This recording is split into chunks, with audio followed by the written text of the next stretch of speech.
സാംസ്കാരിക നഗരി ഇനി 10 ദിവസം രാജ്യാന്തര നാടകങ്ങൾക്ക് വേദിയാകും. സംഗീത നാടക അക്കാദമിയുടെ 13ാമത് ഇറ്റ്ഫോക്കിന് തൃശൂരിൽ ഔദ്യോഗികമായി തുടക്കമായി. മുഖ്യമന്ത്രി പിണറായി വിജയൻ ഓൺലൈനായി നാടകോത്സവം ഉദ്ഘാടനം ചെയ്തു. 24 നാടകങ്ങളാണ് ഈ വർഷം ഇറ്റ്ഫോക്കിൽ അവതരിപ്പിക്കുന്നത്.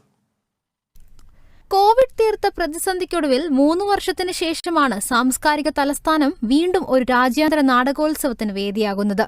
ഒരു മേള കലാകാരൻ ആദ്യമായി സംഗീത നാടക അക്കാദമിയുടെ ചെയർമാനായി ചുമതലയേറ്റ ശേഷം നടക്കുന്ന ഇറ്റ്ഫോക്ക് എന്നതും ഈ വർഷത്തെ നാടകോത്സവത്തിന്റെ പ്രത്യേകതയാണ്. 101 കലാകാരന്മാരെ അണിനിരത്തി തന്റെ പ്രാമാണിത്വത്തിൽ മേളവാദ്യത്തോടെയാണ് ചെയർമാൻ മട്ടന്നൂർ ശങ്കരൻകുട്ടി ഇറ്റ്ഫോക്കിന്റെ വിളംബരം നടത്തിയത്.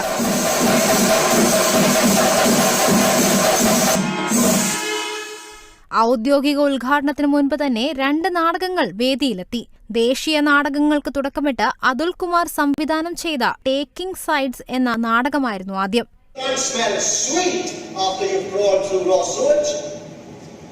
പ്രതാപൻ KS സംവിധാനം ചെയ്ത മലയാള നാടകവും ആദ്യ ദിനം തന്നെ വേദിയിലെത്തി. പ്രബലരായ 5 സഹോദരിമാരുടെ കഥ പറഞ്ഞ നിലവിളികൾ, മർമരങ്ങൾ, ആക്രോശങ്ങൾ എന്ന നാടകമാണ് ബ്ലാക്ക് ബോക്സിൽ അവതരിപ്പിച്ചത്.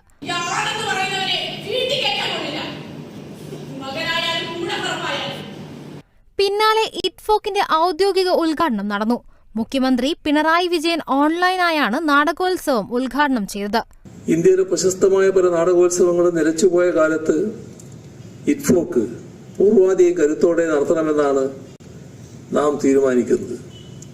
അതുകൊണ്ടാണ് ഒന്നിക്കണം മാനവികത എന്നാണ് ഈ വർഷത്തെ അന്താരാഷ്ട്ര നാടകോത്സവത്തിന്റെ പ്രമേയം. അടുത്ത വർഷം മുതൽ ഇറ്റ്ഫോക്ക് ലോകോത്തര നിലവാരത്തിൽ 15 ദിവസം സംഘടിപ്പിക്കുമെന്ന് അധ്യക്ഷത വഹിച്ച സാംസ്കാരിക മന്ത്രി സജി ചെറിയാൻ ഉറപ്പ് നൽകി. അടുത്ത വർഷം ഇതേ സമയത്ത് ഇതായിരിക്കില്ല. തൃശ്ശൂര് അക്ഷരാർത്ഥത്തിൽ കേരളം മൊത്തം തൃശ്ശൂരിലേക്ക് ഒഴുകിയെത്തുന്ന പൂരത്തിന്റെ പ്രതീതി സൃഷ്ടിക്കുന്ന സാംസ്കാരിക തലസ്ഥാനത്തിന്റെ ഒരു മഹത്തായ പ്രവർത്തനത്തിന് ഞങ്ങൾ രൂപകൽപ്പന നടത്താൻ ഉദ്ദേശിക്കുന്നു. അതിന്റെ ആലോചന ആരംഭിക്കാൻ പോവുകയാണ്.